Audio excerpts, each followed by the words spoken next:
नमस्कार, मैं संजीव चंदन। मेरे साथ हैं अजीत द्विवेदी, वरिष्ठ पत्रकार। अजीत सर, आपका बहुत बहुत स्वागत है। धन्यवाद। आज बातचीत करेंगे, क्या करेंगे? ये करेंगे कि कहानी कुछ ऐसी है कि एक बहुप्रतीक्षित कुछ घटा जो कल पटना में हुआ, उसके बारे में। दिल्ली से लेकर पटना तक बहुप्रतीक्षित कुछ हुआ। दूसरा कि एक युद्ध विराम हुआ, एक जो खास किस्म से शीत युद्ध था, बहुत युद्ध तलवारें नहीं खींची हुई थी, तो एक युद्ध विराम, उसको शीत युद्ध विराम कह सकते हैं, वह हुआ। तीसरा भविष्य की योजना बनी, और चौथा बड़े बेआबरू होकर तेरे कूचे से निकले हम भी कुछ हुआ। जी, हम बातचीत करेंगे कल जो बिहार में पटना में महागठबंधन की बैठक हुई और जो उसके निर्णय आए, इस पर बहुत सारी बातें जो हमारे प्रबुद्ध दर्शक हैं, अक्सर जो इस त्रिकाल से जुड़ते हैं, तो वो जानते समझते हैं, लेकिन इसके जो निहितार्थ हैं, जो पॉलिटिकल उसका जो प्रसंग है, उस पर बात करेंगे, और जो अंदर खाने में जो घटता है उस पर भी बात करेंगे, जो सामने दृश्य में है उस पर भी बात करेंगे, जो अदृश्य में है उस पर भी बात करेंगे अगले आधे घंटे तक। जो मैं कह रहा था बहुप्रतीक्षित मतलब एनडीए ने अपनी सारी बैठकें कर ली थी, सब कुछ हो चुका था। अजीत जी भी यहाँ बात करते रहे, हम सब भी ये बात करते रहे और करते रहे कि महागठबंधन बहुत पीछे है, लेकिन महागठबंधन ने एक शुरुआत कर दी है पटना में। उसकी पूर्व पीठिका थी 2 दिन पहले दिल्ली में खड़गे साहब और राहुल गांधी के साथ। व्याख्याएं अपनी अपनी। यह भी है कि तेजस्वी यादव को मिलने वाला लगातार समर्थन 41% का एक जो सर्वे आया था, उसमें उन्हें सीएम फेस के तौर पे देखा गया था। उसके बाद 36% के, वह भी एक साइजेबल, काफी बड़ी संख्या है में लोग उन्हें सीएम चाहते हैं। तो ये भी है। उनके साथ जो सबसे बड़ी बात है वह लेफ्ट की ताकत, बिना इफ नो बट के, बिना शर्त, बिना इज्जत खोजे हुए, बिना किसी तरह का सम्मान खोजे हुए लेफ्ट उनके साथ है, और लगातार कह रहा है सीएम तो हमारे चेहरे। तो ये दबाव, इस दबाव ने मजबूर किया राहुल गांधी को और खड़गे साहब को 2 कदम पीछे हट। जो वो बिहार में प्रयोग कर रहे थे, जो कृष्णा अल्लावरू जो तेवर दिखा रहे थे यहाँ उनके प्रभारी, वो सब सेटल हो गया 2 दिन के भीतर। इन सारी चीजों पर बात करेंगे। लेफ्ट का दम, मुकेश सहनी का साथ, हालांकि वो साथ कितने दिन रहेगा डाउट हमेशा बना हुआ है, मुझे यकीन है कि शायद रह जाए। अजीत सर, एक बार फिर से आपका स्वागत है। कहां से शुरू करें संजीव जी? आपने 2-3 चीजों पर लिया करके बात छोड़ी कि एक तो लेफ्ट का दम जो है, और उनकी एक जो प्रतिबद्धता है, कमिटमेंट है, जिसने कांग्रेस को अपनी जो एक स्ट्रेटजी बना रहे थे, हालांकि वो स्ट्रेटजी नहीं कहेंगे हम, एक टैक्टिक्स कहेंगे उसको, जो एक टैक्टिक्स आप अपना रहे थे चुनाव के पहले, प्रेशर पॉलिटिक्स कर रहे थे, वो वहां से पीछे हटे। एक तो पहलू ये आपने छोड़ा यहाँ ले आकर के कांग्रेस को पीछे हटना पड़ा। लेफ्ट का भी दबाव है और एक जन दबाव भी है, एक लोक दबाव भी है, जो मान लीजिए कि ऐसे नहीं दिखाई दिया मीडिया में, लेकिन सी वोटर के सर्वे से बहुत स्पष्ट हुआ कि 41% लोगों ने कहा, और अब कम होकर के भी 36% लोग उनको मुख्यमंत्री के दावेदार के तौर पर देखना चाहते हैं। तो ये एक लोक दबाव भी महसूस किया कांग्रेस ने, एक लेफ्ट का भी दबाव महसूस किया, तो अपनी टैक्टिक्स से वो लोग पीछे हटे। एक पहलू तो ये है। दूसरा, आपने ये छोड़ा कि मुकेश सहनी को, कि उनका क्या होगा, वो आगे रहेंगे, और या आपने उम्मीद भी जताई कि वो रहेंगे। तो हम लोग कहां से शुरू करें? लेफ्ट कांग्रेस की बात हम लोग शुरू करते हैं सर। जी, आपने एक प्रसंग, इस पर बाद में और भी आएंगे। सबसे पहले तो इस पर बात करते हैं कि तेजस्वी यादव अंततः चेहरा हुए, सीधे नहीं, लेकिन कोऑर्डिनेशन कमेटी का एक लीडरशिप, और लेफ्ट तो उनको कहता ही रहा है। तो ये बात हुई, और तो सबसे पहले तो हम लोग इसी पर बात करेंगे। इसके 2 पक्ष हैं। एक पक्ष तो ये है कि चेहरा हुए, दूसरा पक्ष ये है, जो आज मैं देख रहा था, कहीं पढ़ रहा था, कि सीट शेयरिंग के लिए कांग्रेस ने और समय ले लिया। यदि कल सीट शेयरिंग पे बातचीत हो जाती तो फिर जी, तो सबसे पहले चेहरा हुए, इस पर बात करते हैं। आगे के राउंड में हम लोग कैसे ये घटित हुआ उस पर बात करेंगे।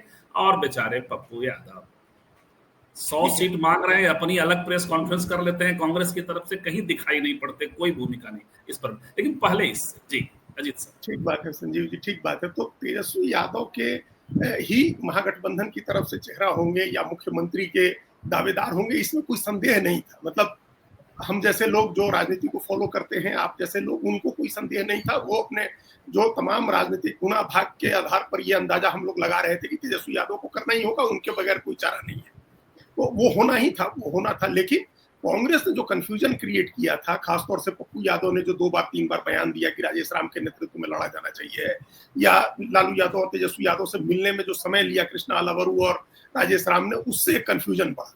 और इसका क्या नतीजा हुआ, ये वही सी वोटर के 2 सर्वे के बीच का जो अंतर आया है उसमें दिखाई देता है। पहले 41% लोगों ने कहा कि वो तेजस्वी यादव को मुख्यमंत्री का दावेदार देखना चाहते हैं, मुख्यमंत्री के तौर पर देखना चाहते हैं। और 15 दिन के बाद जो सर्वे आया उसमें वो घट के 36% हो गया। और दूसरी बार का जो एक सिग्निफिकेंट चेंज था, जो हम यशवंत देशमुख को सुन रहे थे, जो मिलिंद खांडेकर के साथ बातचीत करते हुए उन्होंने कहा कि कांग्रेस के 3 लोगों ने मिलकर के 4-4.5% का ट्रैक्शन लिया इन 15 दिनों। उसमें 1-1.5% शकील अहमद खान, 1-1.5% तारिक अनवर और 1-1.5% कन्हैया कुमार। तो टोटल 4-4.5% का जो ट्रैक्शन कांग्रेस की तरफ से गया, वो इस कंफ्यूजन की वजह से गया कि कांग्रेस ने तेजस्वी को चेहरा नहीं घोषित किया या मानने से इनकार कर दिया या अलग अलग तरह का कंफ्यूजिंग मैसेज दिया। तो मतदाताओं ने फिर कांग्रेस के लोगों को अलग से चुनना और उनका नाम लेना शुरू कर दिया। अगर वो नहीं होता तो फिर वो 41% पर ही, 40-41% पर रहते तेजस्वी यादव। अगर कांग्रेस को छोड़ करके, कांग्रेस के 4-4.5% को छोड़ करके संजीव जी अगर तेजस्वी यादव 36% पर है, तो ये बहुत बड़ी बात है। क्योंकि कांग्रेस को साथ लेकर के आमतौर पर यह माना जाता है कि ये जो कोर वोट है, बुनियादी वोट, जो सब पर जो आधार वोट है, उस पर जो हम लोग चर्चा करते हैं, वो 32% वोट हम लोग मान रहे हैं कि मुस्लिम यादव का वोट, उसमें अगर कोई भी नहीं जोड़े तब। लेकिन उसके बावजूद 36% पर है तेजस्वी यादव और 4-5% कांग्रेस भी है, तो 41% के करीब बनता है। तो ये भी एक तेजस्वी यादव के चेहरा हो जाने, मतलब आम लोगों के बीच में, बिहार के आम लोगों के बीच में एक चेहरा बन जाने, पोटेंशियल लीडर इमर्ज हो जाने, नीतीश कुमार के विकल्प के तौर पर स्थापित हो जाने का संकेत है। और ये यही संकेत था, यही दबाव था कि कांग्रेस पार्टी ने कोऑर्डिनेशन कमेटी बनाने पर राजी हुई कांग्रेस पार्टी, और उसका चेयरमैन बनाया गया तेजस्वी यादव। अब एक तरह से ये हम लोग मान के चले कि कोऑर्डिनेशन कमेटी का चेयरमैन जो है वही चेहरा है मुख्यमंत्री पद का। भले ऑफिशियली आप घोषित करके नहीं कहें कि ये मुख्यमंत्री पद के दावेदार है, हालांकि हमको लगता है कि चुनाव के पहले वो घोषणा भी होगी, लेकिन अभी ये मान लिया गया कि वो चेहरा है। कांग्रेस ने अपने जमीनी फीडबैक के आधार पर, अपने तमाम जो पॉलिटिकल एनालिस्ट उसके यहाँ बैठे हैं, जो डाटा माइनिंग करने वाले लोग बैठे हैं, उन सब लोगों ने ये एक मैसेज बनवाया है, एक फीडबैक दिया है कि हम लोगों को तेजस्वी यादव का चेहरा आगे करने की जरूरत है। आरजेडी की कंफ्यूजन नहीं होने देना। बिल्कुल। और कांग्रेस इनमें सब में साधन संपन्न भी है। नैरेटिव में सबसे पहला, यदि बीजेपी चूंकि संसाधनों पे, सत्ता पे काबिज है, तो दूसरा पक्ष तो कांग्रेस का है ही। ये लाभ भी मिलेगा आने वाले दिनों में, ये हुआ है वहां, और उनको ये बात जितनी जल्दी समझ में आ गई, अच्छा हुआ। लेकिन वो धीरे धीरे और भी उस पर आज देखेंगे कि कांग्रेस ऐसे भी, उनका जो इंटरनल सेटअप है वो भी तो यही बात कर रहा था। यानी किसी भी विधायक से आप बात करिए जिनको लड़ना है चुनाव, वो सीधे सीएम की बात एक दो को छोड़ करके कि वो सीएम चेहरा है, सीधे कह रहे थे, क्योंकि उन्हें चुनाव जीत कर आना है। यदि कांग्रेस ने थोड़ी और देर कर दी होती या किसी तरह से ये टूट जाता गठबंधन, तो पहले तो उनके विधायक भाग जाते। सर क्या लगता है? बिल्कुल बिल्कुल भाग जाते हैं वो तो। उसमें कांग्रेस के अपने दम पर कोई चुनाव नहीं जीत सकता है, और अब कोई ऐसा कांग्रेस की विचारधारा के साथ कमिटमेंट वाले ऐसे लोग नहीं मिलेंगे कि हमको चुनाव लड़ना है चाहे जीते हारे। खासतौर से जो विधायक हैं, जो जीते हुए हैं, वो तो अपनी सीट बचाने के लिए कोशिश करते हैं, और उसमें आरजेडी की तरफ और जेडीयू की तरफ, बीजेपी की तरफ जहां मौका मिलता वहां वो लोग भागते। नए लोग आ सकते थे चुनाव लड़ने, कैंडिडेट की कमी नहीं है। कैंडिडेट तो अपना तेलुगु देशम पार्टी भी बिहार में लड़ने आए तो 243 सीटों पर उसको बहुत मजबूत कैंडिडेट मिल जाएंगे, अच्छे कैंडिडेट मिल जाएंगे, तो कैंडिडेट मिलने में दिक्कत नहीं होती। लेकिन जो जीते हुए हैं वो लोग छोड़ करके चले जाते हैं। ये कांग्रेस के साथ एक संकट होता है। लेकिन हमको कभी भी ये संदेश संजीव जी नहीं रहा कि कांग्रेस गठबंधन तोड़ लेगी या कांग्रेस अलायंस नहीं करेगी, वो कांग्रेस आरजेडी के साथ नहीं जाएगी। हम पहले भी आपके साथ बातचीत में हमने कहा है कि लालू यादव कोई अरविंद केजरीवाल नहीं है। अगर कहीं से भी एक मैसेज ये गया कि आप अपने अपनी राजनीति की कीमत पर लालू यादव या आरजेडी की बलि चढ़ा रहे हैं और बीजेपी की जीत सुनिश्चित कर रहे हैं, तो कांग्रेस के लिए अखिल भारतीय स्तर पर बड़ी मुश्किल होती। और अगले साल जो 5 राज्यों के चुनाव हैं संजीव जी, वो 5 अपोजिशन के चुनाव है, अपोजिशन के लिए चुनाव है, बीजेपी का चुनाव नहीं है वो। पश्चिम बंगाल का चुनाव, केरल का चुनाव, तमिलनाडु पुडुचेरी का चुनाव, यहाँ तक कि असम का चुनाव भी, वो सब कांग्रेस और अपोजिशन का चुनाव है। आप उसको डेंट डैमेज नहीं कर सकते हैं अपने 2, 4, 5, 10 सीटों के लिए बिहार में। तो ये इसलिए भी कांग्रेस की मजबूरी थी, कांग्रेस को करना ही था, कांग्रेस उनके साथ है।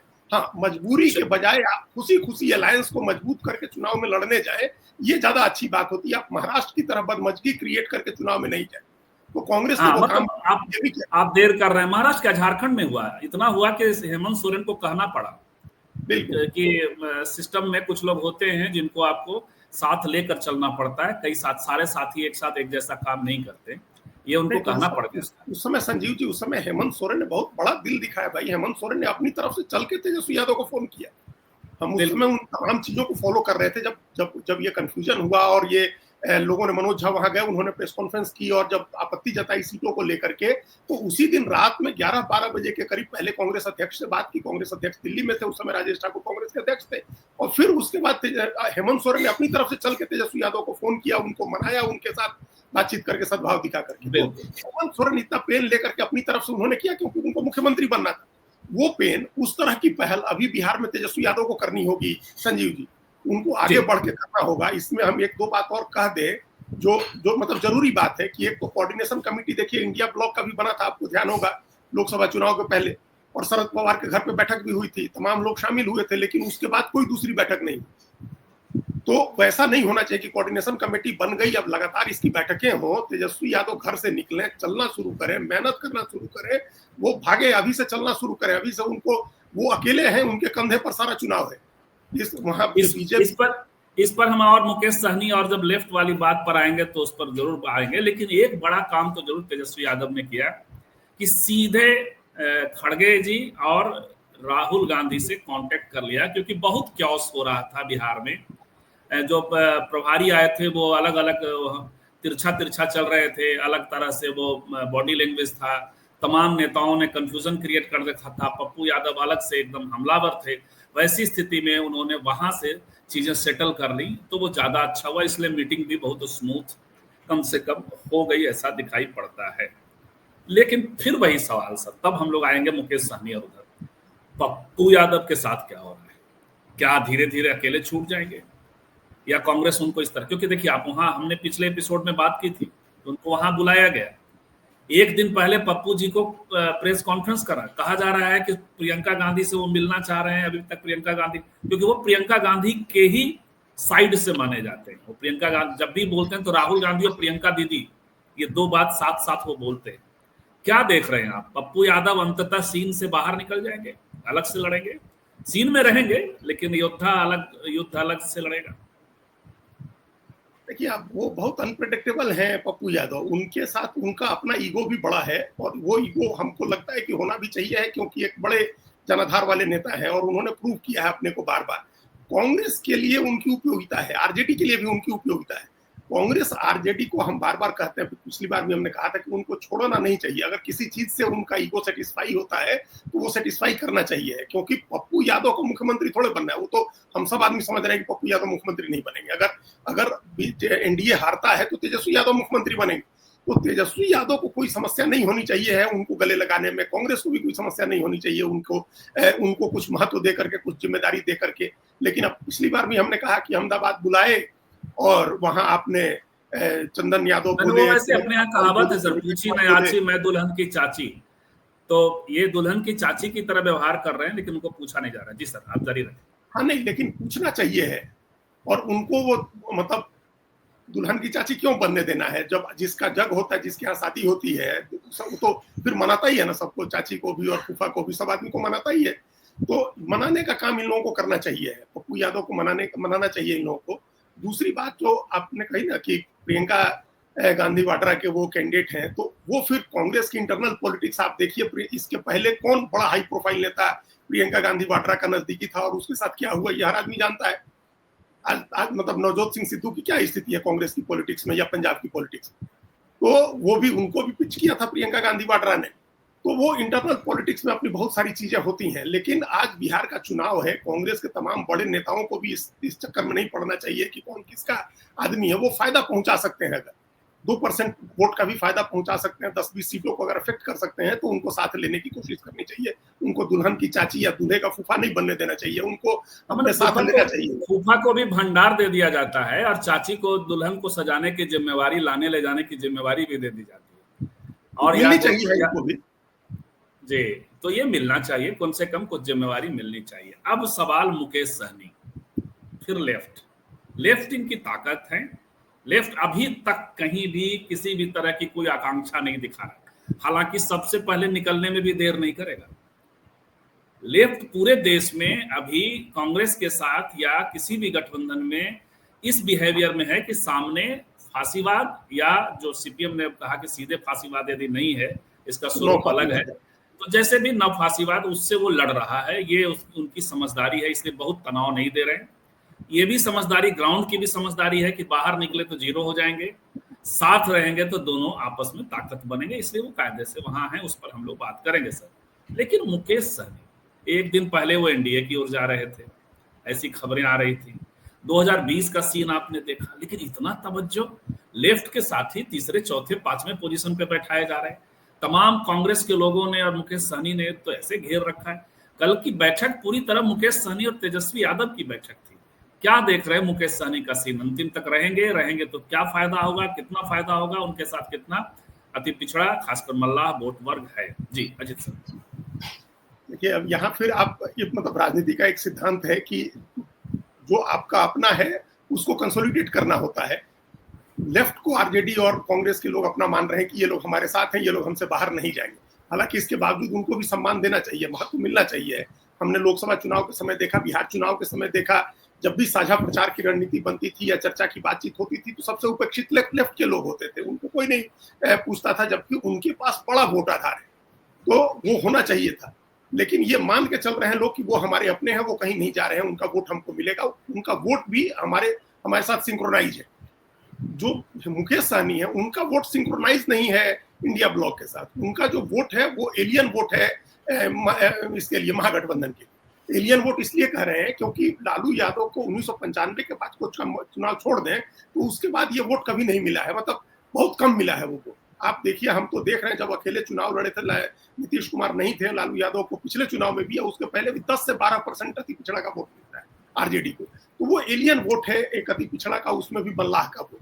क्योंकि सोशल कॉन्फ्लिक्ट भी है ग्राउंड पर, जब से उनके साथ उनकी महत्वाकांक्षाएं और पावर स्ट्रक्चर में हिस्सेदारी की आकांक्षा बढ़ी है मल्लाहों की, उसको रिप्रेजेंट कर रहे हैं मुकेश सहनी। उनको मनाने या उनको महत्व देने, तरजीह देने का मतलब है कि अगर आप एनडीए का वोट लेके आ रहे हैं, उसमें भी बीजेपी का वोट लेकर के आ रहे हैं अति पिछड़ा का, और वो वोट का डबल इम्पैक्ट होगा अगर वो तोड़ के ले आते हैं। तो एक तो महत्व देने का मतलब ये हुआ। दूसरा, क्या बीजेपी ने उनका महत्व बढ़ा दिया मुकेश सहनी का इतना महत्व, इतनी चर्चा नहीं थी। उन्होंने भी सभा की वाल्मीकि नगर में और बेतिया में उन्होंने कहा दिया कि हमको 60 सीटें चाहिए, तो कहाँ किसी ने ध्यान दिया आपको 60 सीट चाहिए। बल्कि ये माना गया, हमारी जानकारी भी है, आपके पास भी हो सकता है जानकारी हो, ये कहा गया कि आरजेडी ने उनके उस पर दिया, उनको थोड़ी छूट दी कि आप ज्यादा सीटें मांगिए ताकि कांग्रेस थोड़ा काबू में आए। कांग्रेस बहुत ज्यादा सीटों के लिए परेशान कर रही है। तो मुकेश सहनी ने उस स्ट्रेटजी में 60 सीटें मांग दी अपनी। तो उनके साथ तेजस्वी यादव का एक ठीक ठाक संबंध बना हुआ है, ठीक ठाक केमिस्ट्री बनी हुई है दोनों की। जो दिलीप जायसवाल ने, बीजेपी के प्रदेश अध्यक्ष हैं, उन्होंने जो महत्व बढ़ाया मुकेश सहनी का, उसकी वजह से थोड़ा फोकस कल ज्यादा हो गया उनके ऊपर। ये हमको समझ नहीं आया कि बीजेपी क्यों इतनी डेस्परेट है। बीजेपी जो कह रही है कि हमारा इतने बड़े खिलाड़ी, और ठीक बैठक के एक दिन पहले और 2 दिन पहले आपने मुकेश सहनी हमारी ओर आ रहे हैं, तो एकदम से मार्केट का रेट बढ़ा दिया, शेयर मार्केट का वही बहुत रेट बढ़ा दिया। तो ये क्या कोई एकदम डेस्परेट अटेम्प्ट है, या आपको लग रहा है कि आप जो दावा कर रहे हैं उसमें ज्यादा दम नहीं है, आप जो आत्मविश्वास दिखा रहे हैं उसका कोई आधार नहीं है, आपको अभी भी नए वोट जोड़ने हैं अपने सोशल इक्वेशन में, तब आप चुनाव जीतेंगे? क्या ये डेस्परेट अटेम्प्ट है या फिर कोई स्ट्रेटजी है? लेकिन अगर स्ट्रेटजी भी है तो इस स्ट्रेटजी का क्या लाभ जिसका कोई फायदा आपको नहीं हो और बेनिफिट दूसरे आदमी को? ऐसा नहीं है कि आप मुकेश सहनी का बहुत महत्व बढ़ा दीजिएगा तो वो आरजेडी से लड़के अलग हो जाएंगे। अगर उनको रहना है आरजेडी के साथ तो वो रहेंगे आरजेडी के साथ। और उनको अभी अब आपने कहा 2020 के चुनाव की मिसाल दी, देखिए 2020 में क्या हुआ, वो 11 सीटों पर लड़े, 4 सीट जीते, फिर उनके एक एमएलए का निधन हो गया, वो जहां सीट पर जहां वो मुसाफिर पासवान का निधन हुआ, सीट खाली हुई तो वहां बीजेपी ने अपना कैंडिडेट दे दिया और उसके बाद बाकी तीनों एमएलए उनके साथ चले गए। तो अब वो बीजेपी के साथ किस ग्राउंड पर जाएंगे? मान लीजिए कि उनको वहां एक तो जाकर के सीटें उनको 10-11 से ज्यादा नहीं मिलेंगी। एनडीए में ऐसे भी सीटों की कमी है, पिछली बार उनको सीटें ज्यादा 11 सीट भी इसलिए मिल गई थी क्योंकि चिराग पासवान नहीं थे, चिराग पासवान अलग लड़ रहे थे। अभी अगर चिराग पासवान भी उसी अलायंस में है और टिकट बंटना है तो मुकेश सहनी की सीटें कम हो जाएंगी। और उसमें भी ऐसी सीटें, संजीव जी, जैसे साहेबगंज की सीट है, राजू सिंह से उनको बदला लेना है, राजू सिंह उनको छोड़ करके गए, तो अब क्या वो साहेबगंज की सीट थोड़ा मिलेगी, वो मंत्री है सरकार में। तो ऐसी तीनों सीटें, तीनों विधायक उनके बीजेपी के साथ है, आप जिन सीटों पर जीते थे वही सीट आपको नहीं मिलेगी। तो बहुत मुश्किल है एनडीए की तरफ जा करके और उतने बड़ी भीड़ में एडजस्ट होता है। लेकिन यहाँ क्या है, बड़ा लोफ लेंगे वो 30, 40, 45, 40 सीटें आपको लग रही हैं कि उनको मिलेंगी? 25 से 40 सीटें नहीं, उनको चाहिए ही नहीं। उनको वो 25 सीटों पर 25 सीटों पर उनका फोकस है और हमारी जानकारी है कि 25 सीटों की बात उनकी तेजस्वी से हुई है, आरजेडी के साथ उनकी 25 सीटों की बातचीत हुई है। कुछ और सीटें वो मांग रहे हैं जिस पर अभी उनको ये कहा गया है कि अगर वो सीटें आपको देते हैं तो उम्मीदवार आरजेडी देगी। मतलब उम्मीदवार हम देंगे, आपके पास उन सीटों पर मजबूत उम्मीदवार नहीं है, हमारे पास, आरजेडी ने ऐसा कहा है कि आरजेडी के पास मजबूत उम्मीदवार हैं, आपके पास नहीं है। अगर 5 सीटें अतिरिक्त आपको मिलती हैं तो उन पर उम्मीदवार आरजेडी का होगा। ये बात है, 25 सीटों की बातचीत है। 25 सीटों की बातचीत में भी अगर जरूरत हुई तो 2-3 सीटें ऊपर नीचे हो सकती हैं, ऐसा कुछ नहीं है। अगर 22 सीट लड़नी है, उनको पसंद की 12-13 सीटें ऐसी मिलती हैं जहां वो चुनाव जीत सकते हैं, तो वो उनको वो सीटें उनको मिल जाएंगी, चाहे जिस तरह से एडजस्ट करे आरजेडी। जमुई की सीट हो, गौरव बौड़ाम की सीट हो, कैसे वो आपकी साहेबगंज की सीट हो, बोचहां की सीट हो, जैसे भी एडजस्ट करना है आरजेडी को, वो आरजेडी एडजस्ट करे, कांग्रेस भी एडजस्ट करे। उनको ये कांग्रेस आरजेडी दोनों की कोशिश होगी कि वो साथ में रहे। अब उनको डिसाइड करना है कि बड़ी भूमिका निभानी है, कोई ऐतिहासिक भूमिका निभानी है, या आपको जा करके कोई पद अभी हासिल कर लेना है, तात्कालिक लाभ भी हासिल करना है। कौन ऐतिहासिक भूमिका निभा रहा है? जीतन राम मांझी जी, मैं रोज देखता हूं कि अपने पूरे उसको, जिसको कहते हैं अपने लिखे को मिटा देना। कल फिर उन्होंने वीर कुंवर सिंह पे बात करते हुए, एक दिन पहले वो कहते हैं कि विधान परिषद और राज्यसभा में आरक्षण मिलना चाहिए, और दूसरे दिन कहते हैं कि आरक्षण समाप्त हो जाना चाहिए। और वो फिर कहते हैं वीर कुंवर सिंह ने सबके लिए काम किया। तो जब वीर कुंवर सिंह ने कर ही दिया तो मुसहरों की हालत क्यों थी? लोकतंत्र में चीजें होती हैं यार। लेकिन खैर सर, वो तो आप सही कह रहे हैं कि उनको बड़ी भूमिका लेनी है कि क्या लेनी है। धीरज कुमार यादव, मैं समझ नहीं पाया कि कौन सी खबर प्लांटेड बता रहे हैं, वो आप लिख के बताएंगे तो उस पर भी हम लोग जरा चर्चा करेंगे। लेकिन अजीत सर, लेफ्ट पे और आते हैं, अभी तो आना ही है वहां। लेफ्ट का कार्यशैली भी कुछ होती है, उस पर एक कल तय हुआ। लेफ्ट की मीटिंग, लेफ्ट का अपना एक जोर होता है किसी विषय पर, उस पर बात करेंगे। लेकिन कन्हैया कुमार एक शो करते हैं, इतना बड़ा कार्यक्रम पटना में हुआ, ईडी और सीबीआई को लेकर, देश भर में हुआ, लेकिन पटना में हालांकि कांग्रेस का शो बहुत पुअर रहा। उनके तमाम बड़े नेता उतर के भी 50 से 60 लोग, 70 लोग वो आ पाए अपने सबसे बड़े लीडर के लिए, तो इसको पुअर शो ही कहेंगे। कन्हैया कहाँ गायब हो जाते हैं? फिर गायब हो गए। क्या इस तरह से वो राजनीति करेंगे या उनको शिफ्ट कर दिया गया फिर से उनको दिल्ली की भूमिका में? नहीं, ये एक बड़ी समस्या है कन्हैया के साथ भी और कांग्रेस की ओवरऑल पॉलिटिक्स में भी, कि निरंतरता नहीं है, कंटिन्यूटी नहीं है। अभी चुनाव के 6 महीने पहले जब आपको कंटिन्यूटी बना के रखनी थी, इतने दिन आप पैदल चले, और उस पैदल चलने के बाद का जो आपने एक बड़ा कार्यक्रम किया, मुख्यमंत्री का आवास घेरने का, पहली बार ऐसा हुआ। हम लोग चर्चा भी कर रहे थे कि कांग्रेस ने अपने दम पर इतना बड़ा कार्यक्रम किया पटना शहर में, उसका फॉलो अप होना चाहिए था, उसकी कंटिन्यूटी होनी चाहिए थी, और आपको एक मौका मिल भी गया था अभी ईडी की कार्रवाई के खिलाफ प्रदर्शन करने का, लेकिन वो नहीं किया गया। किसी ने उनको मना नहीं किया है। अभी कांग्रेस कोई मना नहीं करेगी। कांग्रेस, हम लोग उस दिन भी चर्चा कर रहे थे कि कन्हैया और पप्पू यादव 2 ऐसे तुरुप के पत्ते हैं जिनका इस्तेमाल कांग्रेस अपनी बार्गेनिंग कैपेसिटी बढ़ाने के लिए करेगी वहां। तो कांग्रेस ने कोई मना नहीं किया है, लेकिन कांग्रेस की प्लानिंग नहीं है।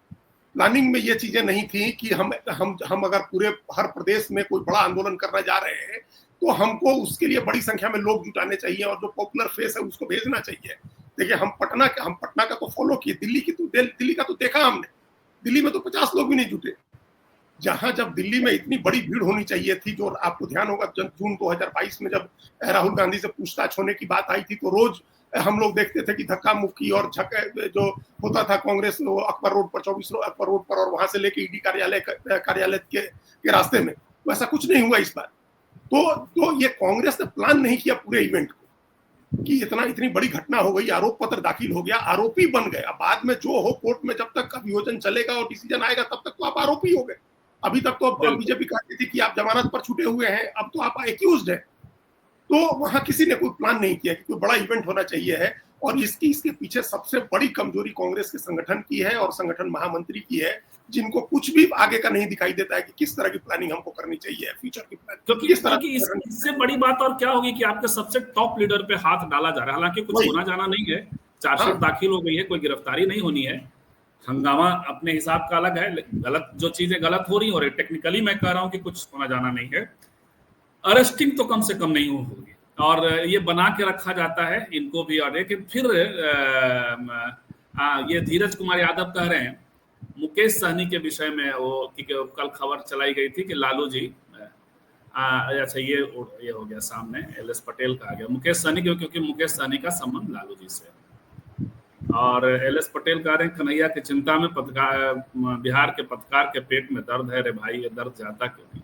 कन्हैया राजनीति में है तो उनकी चिंता तो करनी पड़ेगी ना, वो चूंकि सामने आते हैं, उनके बहाने बिहार की भी चिंता हम लोग करते ही रहते हैं। अब है सर लेफ्ट जो है वो उसका अपना एक पैटर्न होता है। इंडिया गठबंधन की बैठक में भी, पहली बैठक में पटना में ही सीपीएम के सीताराम येचुरी अब नहीं रहे और खुद सीपीआई-एमएल से दीपांकर भट्टाचार्य जी ने कहा था कि हमें संयुक्त कार्यक्रम चलाना चाहिए। तो कुछ संयुक्त कार्यक्रम के भी प्रोग्राम बने हैं। एक तो आप इस पर टिप्पणी करिए कि लेफ्ट, ऐसे उस पर आपने बोला भी पहले कि लेफ्ट सबसे ट्रस्टेड अलाई है, लेफ्ट से इनको फायदा भी होता है। माले और ये दोनों जब मिलकर एक काम, तो पूरा लोकसभा सीन हम लोग पहले भी बात कर चुके हैं, वो भी है। दूसरा एक लेफ्ट का पैटर्न है जो साथ मिलकर काम करने का, साझा कार्यक्रम का। तो कल की बैठक का कुल हासिल यही था कि हम लोग साझा कार्यक्रम करेंगे। अब करेंगे किसके साथ सर? कांग्रेस के कार्यकर्ता प्रखंड स्तर पर, वो कार्यक्रम किसके साथ होगा? मुकेश सहनी का कार्यकर्ता प्रखंड स्तर पर क्या होगा, कैसे होगा? मिलेंगे, कहां से खोजेंगे? अजीत सर देखिए, साझा कार्यक्रम होगा, कार्यकर्ता आरजेडी के और लेफ्ट के होंगे। देखिए, कांग्रेस के पास बहुत वर्कर्स मोबिलाइज करने की अभी कैपेसिटी नहीं है और मुकेश सहनी के पास भी वो कैपेसिटी नहीं है, चूंकि संगठन उनका मजबूत नहीं है। वो कहीं खुद पहुंचते हैं तो लोग जुड़ जाते हैं, क्योंकि आइडेंटिटी की पॉलिटिक्स में ऐसा होता है, हम लोग को पता है कि आइडेंटिटी की पॉलिटिक्स कैसे काम करती है। उनके लिए लोग जुट जाते हैं, लेकिन संगठन नहीं है। तो जो प्रखंड स्तर पर समन्वय की बैठकें होंगी, जैसा एनडीए ने किया जिला स्तर पर, अभी उसके 5 प्रदेश अध्यक्ष जाते थे और बैठकें हुई, उस तरह का अगर सम्मेलन होता है तो वो बुनियादी रूप से आरजेडी और लेफ्ट के लोग उसमें जुड़ेंगे। कांग्रेस और उनके पदाधिकारी आ जाएंगे जिनकी कोई जमीनी पकड़, जिनका संगठन पर कोई बड़ा वो नहीं है, पकड़ नहीं है। लेकिन उससे ज्यादा इंपॉर्टेंट लेफ्ट का जो हमको ये दिख रहा है कि आरजेडी कांग्रेस का जो कोर वोट है और जिसमें गरीब, पिछड़ा, दलित, वंचित के नाम पर एक बड़ा हिस्सा जाता है बीजेपी के साथ, जेडीयू के साथ, उसको आप साथ ले आ सकते हैं। ये लोकसभा चुनाव में हम लोगों ने देखा, वो वोट आप ले आ सकते हैं अपने साथ में। और अगर आप थोड़ा और महत्व दें लेफ्ट को, तीनों पार्टियों को, उनकी थोड़ी सीटें बढ़ा दें, तो आपका जो फायदा है वो कई गुना बढ़ जाए। और ये इसलिए हम कह रहे हैं क्योंकि देखिए, 3 सीटें मिली थी टोटल लेफ्ट को वहां लोकसभा चुनाव में। 2 मतलब सीपीएम एमएल को 3 ही सीटें मिली थी ना, या 3 मिली थी। खगड़िया की सीट भी एक थी और ये काराकाट और लोकसभा के लिए बिल्कुल। हाँ, तो आरा और काराकाट की सीट लेफ्ट ने जीता। खगड़िया की सीट भी वो जीत सकते थे आखिरी समय में, अगर सम्राट चौधरी खुद से बैठ करके वहां और मेहनत नहीं करते और जो कुशवाहा वोट है, कोई वोट का एक मोबिलाइजेशन उनकी तरफ से उस तरह से नहीं होता।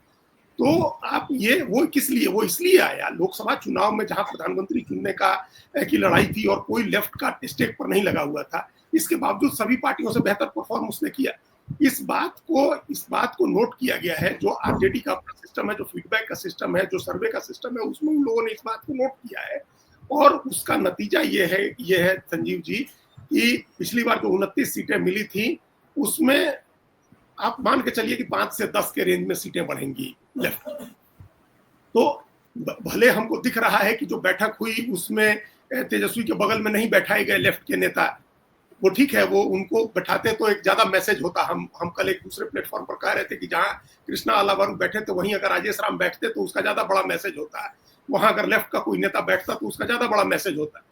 आपने नहीं बिठाया, लेकिन अगर 10 सीटें आप बढ़ाते हैं तो ये अपने आप में एक बड़ा सम्मान देना होगा, उनकी ताकत को रिकॉग्नाइज करना होगा, उनकी ताकत को, उनके महत्व को समझना होगा। हमको ऐसा लग रहा है कि सीटों का एडजस्टमेंट चाहे तेजस्वी यादव अपनी सीटों में से जितनी भी छोड़े, कांग्रेस में से जितनी भी छुड़ाई जाए, लेफ्ट की सीटें बढ़ाई जाएंगी और वो उससे एक प्रमाणित होगा कि आप अलायंस उनको सम्मान दे रहा है। बिल्कुल। देखिए, मोहम्मद सलीम भी कह रहे हैं कि न मुकेश सहनी न कांग्रेस के प्रखंड स्तर पर कार्यकर्ता हैं और सामंतवादी पदासीन हैं। कार्यकर्ताओं का संकट जो है वो सबसे बड़ा संकट है। वो ऐसा है कि बीन आप बजा रहे हैं, लेकिन बीन बजा कहाँ रहे हैं, सुनने वाला कौन है, ये एक सबसे बड़ा सवाल है। आप कोई म्यूजिकल प्रोग्राम कर रहे हैं, लेकिन म्यूजिकल प्रोग्राम से कोई जुड़ने के लिए तैयार नहीं है, यदि सामाजिक न्याय के कोई संघर्ष हो तो। पंकज वर्मा जो कह रहे हैं, सर एक प्रवृत्ति बड़ी अच्छी बढ़ी है इन दिनों, और वो है कि तमाम सोशल मीडिया भी और ऐसे जो जनरल मीडिया है, पॉलिटिकल डिस्कशन में लोगों की रुचि हुई है। लेकिन एक बीमारी साथ में बढ़ी है, वो ये है कि आप विश्लेषणों से ज्यादा आपको ब्ला ब्ला ब्ला, या एक पक्ष के खिलाफ या एक पक्ष के पक्ष में, ये ज्यादा पसंद है। तो ये होता है आमतौर पे। पंकज जी, आप भी और दूसरे तमाम साथी पूरी बातचीत को सुनिए। हमने अभी तक कोई पक्ष नहीं लिया है सीधे सीधे कि हम इसके साथ हैं। अभी तक तो हम लोग एक विश्लेषण कर रहे हैं जो बिहार की स्थितियां हैं। अब सर एक आखिरी सवाल आज के शो का, एनडीए तैयार था, अब कल से महागठबंधन की तैयारी शुरू हो गई है। आज की तारीख में आप इस संघर्ष को कैसे देख रहे हैं, कहां देख रहे हैं? कौन आगे, कौन साथ में, कौन 18 अक्षौहिणी सेना के साथ लड़ रहा है, कौन जो है सिर्फ कृष्ण के साथ लड़ रहा है? जीत किसकी होने वाली है, अजीत सर?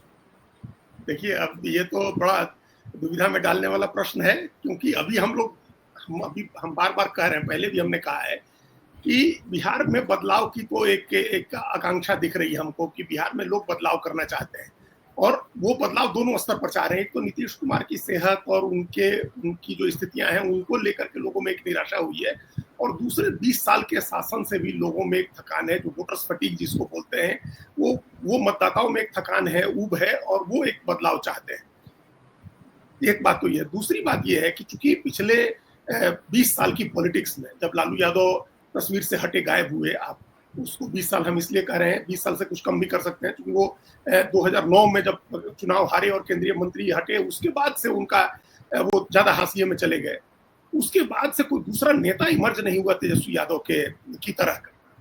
अब जाकर के इस खतरे को समझ करके बीजेपी ने सम्राट चौधरी को आगे किया है, लेकिन तेजस्वी यादव ही नेचुरल चॉइस के तौर पर उभरे। तो हम लोग को ये पता है, एक ट्रेंड हम लोग पूरे हर प्रदेश में, हर उसमें हम लोगों ने देखा है कि अगर एक पॉपुलर चेहरा इमर्ज कर जाता है, लीडर अगर पॉपुलर हो जाता है, तो अल्टीमेटली उसको मतदाताओं का साथ मिलता है, उसके कैंडिडेट्स को भी, उसके पार्टी को भी मिलता है। हम लोगों ने चंद्रशेखर राव के मामले में देखा, हम लोगों ने जगन मोहन रेड्डी के मामले में देखा, हम लोगों ने बहुत सारे नेताओं के मामले में ये चीजें देखी। तो तेजस्वी यादव को की एक पॉपुलरिटी और एक जो वैक्यूम क्रिएट होता दिख रहा है, उसको वो फील करते दिख रहे हैं, वो नेता है। तीसरी बात यह है कि उन्होंने जो अलायंस बनाया है एनडीए के एक जो बहुरंगी अलायंस है, जिसको हम हमेशा बात करते थे, अब वो नहीं रहे सवाल गुप्ता जब वहाँ बिहार में थे यात्री वाले, वो कोलिशन ऑफ एक्सट्रीम जिसको कहते थे, तो वो कोलिशन ऑफ एक्सट्रीम एक एनडीए का है, जिसमें एकदम अत्यंत पिछड़ी जातियां हैं, महादलित जातियां हैं, और तमाम अगड़ी जातियां भी हैं जो सबसे मजबूत जाति हैं। पिछड़ों में भी मझोली मजबूत जातियां हैं, कोयरी और कुर्मी। तो कोलिशन ऑफ जो एक्सट्रीम है, उसके मुकाबले भी उन्होंने एक बड़ा कोलिशन अपना बना लिया है तेजस्वी यादव ने भी। इसमें भी कोलिशन ऑफ एक्सट्रीम आप इसलिए कह सकते हैं कि पिछड़ों में जो सबसे मजबूत जाति है वो लीडर है, लेकिन इसके बावजूद हम ये मान के चल रहे हैं कि लेफ्ट की वजह से, मुकेश सहनी की वजह से, जो अत्यंत पिछड़े भी हैं और जो दलित वंचित हैं, मुस्लिम हैं, वो भी सब साथ में आ रहे हैं। तो जो एक बड़ी ताकत मानते थे हम लोग एनडीए की, कि उनकी सोशल इंजीनियरिंग ज्यादा मजबूत है, वो सोशल इंजीनियरिंग दो कारणों से कमजोर हुई। एक तो नीतीश कुमार के कमजोर होने से उस सोशल इंजीनियरिंग में थोड़ा बिखराव दिखा, और दूसरा ये कि जो अपना ओवरऑल अलायंस इन लोगों का है उसमें तालमेल, कोऑर्डिनेशन नहीं बैठ रहा है। सब आदमी दिख रहा है एकदम बीजेपी पैर खींचने में लगी हुई है जेडीयू को, और आपस में लीडरशिप को लेकर के जो टकराव है, उस तरह का कोई लीडरशिप का टकराव चूंकि इस तरफ नहीं दिख रहा है, इसलिए हमको ज्यादा कोहेसिव, कॉम्प्रिहेंसिव और एक अच्छा गठबंधन दिख रहा है इंडिया ब्लॉक का। तो ये 3-4 चीजें ऐसी हैं जिनसे हम बराबर की लड़ाई में तो रख ही सकते हैं कि दो गठबंधनों के बीच आमने सामने की बराबर की लड़ाई है। वोट का परसेंटेज भी 2-1% से ज्यादा आगे पीछे अभी हमको कोई नहीं दिख रहा है। फिर एक बात दोहरा रहे हैं हम संजीव जी, पहले भी हमने कहा है कि बिहार में आप पिछले 3-4 चुनाव का उठा करके आंकड़े देखिए, दोनों गठबंधन आमने सामने तभी लड़े हैं, महागठबंधन और एक 2005 के बाद लगभग इसी तरह से चुनाव हो रहा है। एक चुनाव छोड़ दें 10 में जब कांग्रेस अलग लड़ी थी, तो ये गठबंधन का चुनाव होता रहा है, और एक बार 15 में नीतीश कुमार अलग लड़े थे। सब मिला करके भी 78 से 80% वोट ही इन गठबंधनों को मिलता है। 20 से 22% वोट ऐसे मतदाता है जो अलग वोट डालते हैं, जो कहीं वोट नहीं, इन गठबंधनों को वोट नहीं करते, वो नया विकल्प खोजते रहते हैं। उसमें भी एक बड़े तबके को, अगर प्रशांत किशोर अपील कर रहे हैं, तो एक तबके को तेजस्वी यादव भी पसंद आ रहे हैं। तो ये एक आप मान के चलिए कि दो आमने सामने के गठबंधन में और बराबरी की टक्कर में तेजस्वी यादव और कांग्रेस, मुकेश सहनी, लेफ्ट, इन्होंने ला दिया है। अगर इसमें पशुपति पारस आ जाते हैं, आईपी गुप्ता की भी उम्मीद थी हम, जो इंडियन इनकलाब पार्टी जिन्होंने बनाई है, हमको लग रहा था कि वो भी इधर आएंगे क्योंकि उनका झगड़ा भी एनडीए से है। लेकिन अभी पिछले दिनों उनकी मुलाकात हुई है बीजेपी के नेताओं से, और वो अपने पसंद की 1-2 सीटों की मांग उन्होंने रखी है, वो उधर भी जा सकते हैं। अगर वो उधर नहीं गए, अगर वो इंडिया ब्लॉक में आते हैं, पशुपति पारस भी आते हैं, मुकेश सहनी भी रखते हैं, तो मेरा पैसा जो है इंडिया ब्लॉक पर लगेगा। चलिए, तो आपका पैसा इंडिया ब्लॉक पर आज की तारीख में लगेगा, और परिवर्तन बिहार मांग रहा है। ये तेजस्वी यादव को मिल रहा समर्थन है, उससे भी समझ में आता है। घटने बढ़ने को लेकर के भी अजीत जी ने जो बताया, उसको भी देखिएगा कि क्यों घट और बढ़ रहा है। एक बात तो है अजीत सर, छोटी टिप्पणी करिएगा, जो मैं सोच रहा हूँ, क्या सही दिशा में सोच रहा हूँ, कि आपका पूरा विश्लेषण भी यही कह रहा है, अभी वाला विश्लेषण, कि 2015 में एक नीचे गर्म हवा चली थी, बनी थी, और वो ऊपर की तरफ गई थी जब लालू जी और नीतीश जी साथ आए थे। वैसा कोई कॉम्बिनेशन यदि बन जाता है तो नीचे वाली गर्म हवा ऊपर उठ सकती है। अब तो यही कह रहे हैं। और पशुपति पारस यदि आ गए, आईपी गुप्ता भी यदि साथ आ गए, क्योंकि आप तमाम चीजों के बावजूद, आप यहाँ अति पिछड़ा लोकेशन पे हो या दलित लोकेशन पे हो, जहां भी हो, आप हैं जहां पे, वहां से एक समूह एका बनता है। तो ये फिर जो गैप है 10-12% का, उस गैप को पाट देगा। बिल्कुल अजीत सर, बिल्कुल एकदम ठीक, यही बात हमने कही, यही बात हमने, जो अंतर होता था दोनों के वोट परसेंटेज में, देखिए वो काफी कम हो गया। अंतर अब धीरे धीरे कम होता जा रहा है। नीतीश कुमार की वजह से कुछ सीटें जीती। हम लोग पहले भी एक दिन चर्चा किए थे, तो हमने कहा था कि नीतीश कुमार ने एक तरह से तेजस्वी यादव को नेता और अपने उत्तराधिकारी के तौर पर प्रोजेक्ट कर दिया बिना कुछ कहे। तो जब वो नहीं रहेंगे सीन में और उनका वोट घटेगा, तो उसका एक हिस्सा शिफ्ट होगा तेजस्वी यादव की तरफ। हम इस पर देख रहे हैं, अगर 3 से 4% का भी पॉजिटिव स्विंग होता है, 3 से 4% का, 10-12% के गैप की हम बात नहीं कर रहे हैं, 3 से 4% का पॉजिटिव स्विंग आगे कर देगा इंडिया ब्लॉक। बिल्कुल। तो ये पूरी व्याख्या हम लोगों ने की। हम कोशिश यही करते हैं साथियों, जो आप लोग लगातार गालियां, ठीक है, कुछ लोग गाली दे देते हैं, कुछ लोग अपने अपने लोकेशन से, लेकिन हमारी मजबूरी है कि हम आपको विश्लेषण दें खबरों से। हम आपको, जो थोड़ी बहुत हो सकता है कि जो खबरें नहीं आ रही हैं, उसके अलावा भी हम लोगों के पास खबरें हों, अजीत जी के पास, हमारे पास, वो थोड़ा जुड़ जाएगा। लेकिन हम कोई भी सनसनी या कोई भी आकलन के हिसाब से, मतलब उसको क्या बोलते हैं, प्रोजेक्शन उस तरह का करते हुए हम ये कोशिश नहीं। हम पोलो रोड वाले नेताजी के जरिए सरकार नहीं गिराते हैं। हालांकि पोलो रोड वाले नेताजी के बारे में ही अभी बात कर रहे हैं, जो अजीत सर हम लोग बात कर रहे हैं, कि वो अभी तय नहीं हुए, उन्होंने अभी एनडीए छोड़ा है। मैं ऐसे ही बात कर रहा हूँ। एक बड़े पत्रकार का मैंने देखा था कि पोलो रोड वाले नेताजी के घर पे, बड़ा मुझे फिट बैठता है वो सनसनी फैलाने को लेकर अजीत सर, कि पोलो रोड वाले नेताजी के यहाँ जो मीटिंग हुई है उसके बाद तो अब नीतीश कुमार की सरकार। हम वो नहीं करते। हम लोग कोशिश करते हैं चीजों को समझने और जो ग्राउंड स्थिति है वो आपके सामने रखें। तो अजीत सर बहुत बहुत धन्यवाद। फिर मिलते हैं हम लोग कल 11:10 पर, जितने भी आउटसाइड पैनलिस्ट थे जिनका हम लोग कमेंट ले सकें। और बहुत सारे ऐसे कमेंट्स थे जिसको लेना चाहिए था, लेकिन समय की सीमा है इस प्रोग्राम का। आप 9 बजे हमारे रिवर्स टॉक कार्यक्रम में जरूर जुड़ें। थोड़ी देर तक उसमें जम के बात करते हैं, और कल फिर मिलते हैं 11:10 पर। अजी सर नमस्कार।